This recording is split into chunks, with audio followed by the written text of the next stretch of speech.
শতরঞ্জিটা পাততে প্রায় ৪৫ মিনিট সময় চলে গেল, তবে তোমার মনের মতো পাতা হলো। আমি মনে মনে ভাবছি, তোমার মনের মতো মানুষ হতে গেলে তাহলে আমাকে কত জন্ম লাগবে, আমি সেইটা বাবা মনে মনে ভাবছি।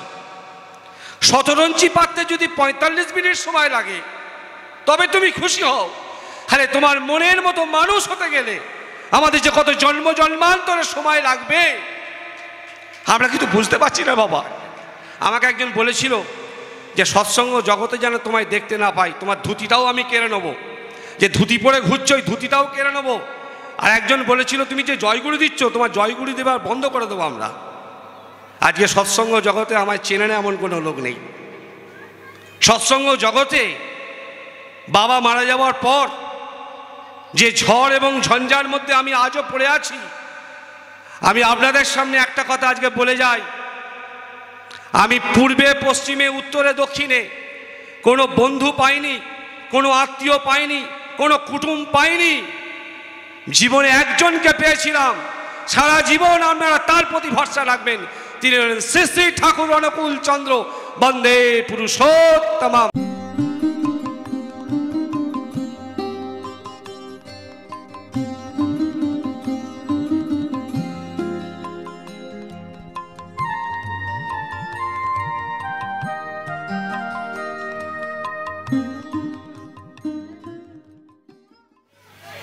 পরম পিতার আতুল চরণে আমার কোটি কোটি প্রণাম নিবেদন করি। আমি বক্তা নই, আর তাঁর কথা বলার মতো ক্ষমতাও আমার নেই। অতি নগণ্য ক্ষুদ্র একটি মানুষ, আমি তার শিষ্য হওয়ার চেষ্টা করছি, হতে পারেনি, তার শিষ্য হওয়ার চেষ্টায় ব্রতী আছি। দীর্ঘ ৩৮ বৎসর ধরে প্রণম্য ঋত্বিক দেবতা জগৎচন্দ্র চট্টোপাধ্যায় মহোদয়, স্বর্গত বাসুদেব পাল মহোদয় এবং আরও অনেকে, তাদেরকে নিয়ে এই ভান্ডারদহ পালপাড়ায় এই সৎসঙ্গ অধিবেশন, সৎসঙ্গ কেন্দ্র, স্বর্গত বাসুদেব পাল মহোদয়ের বসতবাটিকে ঘিরে এই সৎসঙ্গ আন্দোলন তৈরি হয়েছিল। আজকে একটু একটু করে ৩৮ বৎসর পর নতুন জমিতে নতুনভাবে আজকে পরমপিতার বিগ্রহ এবং তার এই নবনির্মিত প্রার্থনা গৃহ উদ্বোধন হলো। আমাদের যারা পূর্বসূরি তাদেরকে হয়তো আমরা দেখতে পাচ্ছি না, কিন্তু তারা দূর থেকে আমাদেরকে আশীর্বাদ করছেন, তারা খুশি হচ্ছেন, তৃপ্ত হচ্ছেন। আমি আমার বাবার কাছে শুনেছি, দেওঘরে যখন লক্ষ লক্ষ লোকের ভিড় হতো, কিছুটা জায়গা ফাঁকা রাখা হতো। শ্রী শ্রী ঠাকুরকে বারবার বলা হতো যে এত লোক, আপনি যদি ওই জায়গাটুকু একটু আমাদের ছেড়ে দেন। ঠাকুর তার ওই ভক্তদের উদ্দেশ্যে বলতেন যে দেখ, তোরা যেমন আমার কাছে বসে আছিস, আমার কথা শুনছিস, দেখছিস দু নয়ন ভরে, ওরা মানে যারা চলে গেছে, যারা আমার কাছে আশ্রয় লাভ করেছে, তারাও নিত্য নিরন্তর আমার কাছে প্রার্থনা করছে। ওই আত্মাগুলো নিত্য নিরন্তর প্রার্থনা করছে যে অনেক দিন তো হলো, এইভাবে আমাদের রাখছো কেন? আমরাও তো চাই ওদের মতো সৎসঙ্গ জীবনযাপন করতে, তোমার কথা শুনতে, করতে।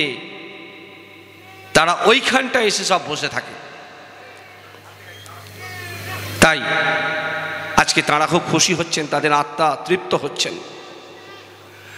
সর্বোপরি যে সকল কর্মীরা আমাদেরকে ছেড়ে চলে গেছেন, তারাও এটাকে তৈরি করার জন্যে প্রচুর প্রচেষ্টা, তাদের চেষ্টা ছিল। তারা খুশি হচ্ছেন। তাদের মধ্যে আমাদের স্বর্গত ডক্টর নরেন সুরাই মহোদয়, তিনি চলে গেছেন। এরকম আরও অনেকে তারা সবাই কিন্তু তাঁর কাছে সব তার চিহ্নিত হয়ে আছে।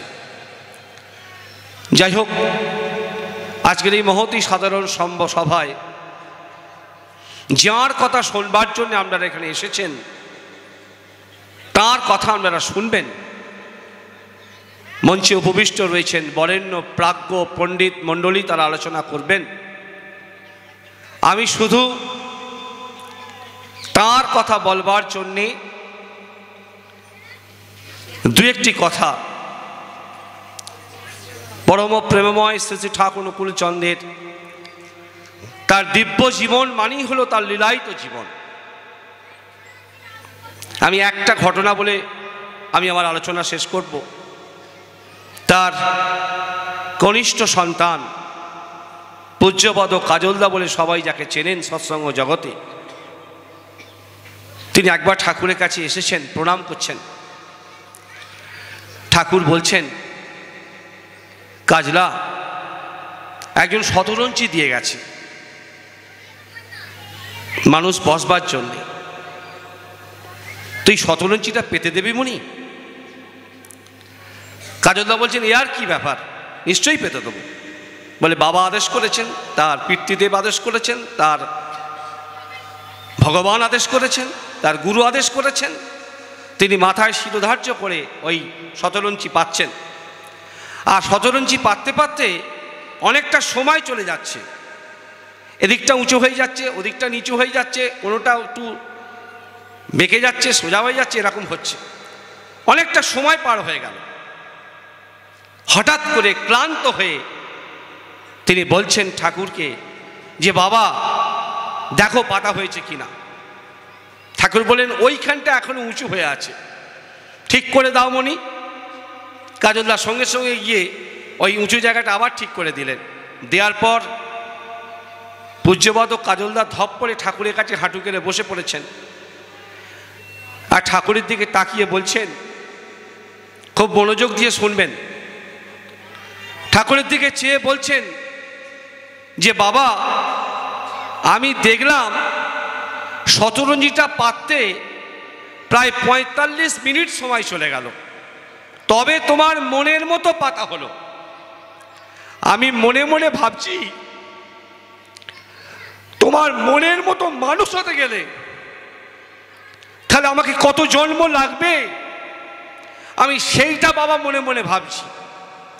শতরঞ্চি পাততে যদি ৪৫ মিনিট সময় লাগে তবে তুমি খুশি হও, তাহলে তোমার মনের মতো মানুষ হতে গেলে আমাদের যে কত জন্ম জন্মান্তরের সময় লাগবে আমরা কিন্তু বুঝতে পারছি না বাবা। হঠাৎ করে একদিন কাজলদাকে বললেন যে, কাজল তুই আমাকে একটু চেপে ধর, তুই আমাকে একটু চেপে ধর। কাজলদা তার ওই শরীর নিয়ে ঠাকুরকে চেপে ধরছেন, আর ঠাকুরকে যত চেপে ধরছেন ঠাকুরের কষ্ট হচ্ছে, তত ঠাকুর বলছেন, কাজল চেপে ধর, আমাকে ধর কাজল। কাজলদা চেপে ধরছেন। যখন খুব কষ্ট হচ্ছে তারপর কাজলদা ছেড়ে দিয়েছেন, ধপ করে বসে পড়েছেন। বাবার দিকে তাকিয়ে বলছেন, বাবা তুমি আমায় বলো আমি তোমায় কেমন করে ধরবো, তুমি আমায় বলো আমি তোমায় কেমন করে ধরবো, তুমি বলে দাও। তাই প্রণম্য ব্যক্তিত্ব শ্রদ্ধেয় পঞ্চানন সরকার মহোদয় গান লিখেছিলেন, আমাকে শিখিয়ায় দাও কেমন করে পুজিব সে গুরু চরণ। এই নিত্য নিরন্তর অভ্যাস অনুশীলনের মাধ্যমে তাকে ভালোবাসতে বাসতে প্রতিদিন তার জন্য একটু করতে করতে একটা সময় দেখবেন আপনি ঠাকুরকে ভালোবেসে ফেলেছিলেন। ঠাকুরকে ভালোবেসে তার কথা মেনে নিয়ে জীবনে চলতে চলতে দেখবেন হোঁচট খাবেন। আমি তো খুব হোঁচট খাই, জানেন তো। 2018 সালে আমার বাবা এবং মা একই সঙ্গে চলে যান পরম পিতার কাছে। কেমন হয়, কেমন হয়, বাবা একটা খুঁটি মা একটা খুঁটি, তাই তো ঠাকুর বলেছিলেন। আমার বাবা খুঁটিটাও চলে গেছে, মা খুঁটিটাও চলে গেছে, সব চলে গেছে ঠাকুরের কাছে। আর এই সমস্ত চলে যাওয়ার পর খুঁটি হারা হয়ে সেই বাসের হ্যান্ডেলটা ধরতে না পারলে কীরকম হয়, এর ঘাড়ে ওর ঘাড়ে গিয়ে পড়ে। ঠিক আমাদের দু ভাইয়ের জীবনটা হয়েছে ঠিক তাই, কিন্তু হাল ছাড়েনি। ওই যে ঠাকুর বলছেন যে তুমি তোমার জীবনে যত দুঃখ যন্ত্রণা আসুক না কেন, তার চরণটা তুমি কিন্তু ছাড়বে না। ওই চরণটা কিন্তু আমরা ছাড়িনি, ছাড়বো না এই জীবনে। আসুক লাঞ্ছনা, আসুক গঞ্জনা, আসুক অপবাদ অপমান, যাই আসুক, পরম পিতা অভয় দিয়ে বলেছেন, মা ভুই আমি তো আছি, আমি তো তোকে তাক দিইনি, বাতিল করে দিইনি, তাই আমি তো আছি। এই ভরসা রাখবেন সবসময় ঠাকুরের উপর, চিরকাল মাটি থাকবে, চিরকাল আপনি ঠিক জায়গায় দাঁড়িয়ে থাকবেন। আমাকে একজন বলেছিল যে সৎসঙ্গ জগতে যেন তোমায় দেখতে না পাই, তোমার ধুতিটাও আমি কেড়ে নেবো, যে ধুতি পরে ঘুরছো ওই ধুতিটাও কেড়ে নেবো। আর একজন বলেছিল তুমি যে জয়গুরু দিচ্ছ, তোমার জয়গুরু দেবার বন্ধ করে দেবো আমরা। আজকে সৎসঙ্গ জগতে আমায় চেনে না এমন কোনো লোক নেই। সৎসঙ্গ জগতে বাবা মারা যাওয়ার পর যে ঝড় এবং ঝঞ্ঝার মধ্যে আমি আজও পড়ে আছি, আমি আপনাদের সামনে একটা কথা আজকে বলে যাই, আমি পূর্বে পশ্চিমে উত্তরে দক্ষিণে কোনো বন্ধু পাইনি, কোনো আত্মীয় পাইনি, কোনো কুটুম পাইনি। জীবনে একজনকে পেয়েছিলাম, সারা জীবন আপনারা তার প্রতি ভরসা রাখবেন, তিনি হলেন শ্রী শ্রী ঠাকুর অনুকূল চন্দ্র বন্দে পুরুষোত্তমম।